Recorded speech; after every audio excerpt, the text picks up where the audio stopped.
मुँह दिखाना जरूरी ना है। हाँ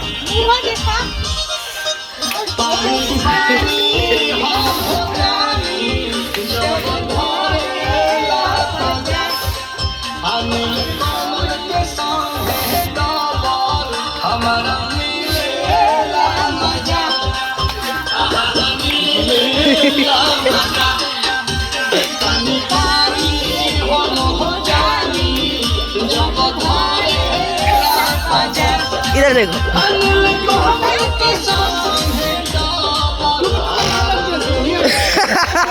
एक फेल गाया दिल के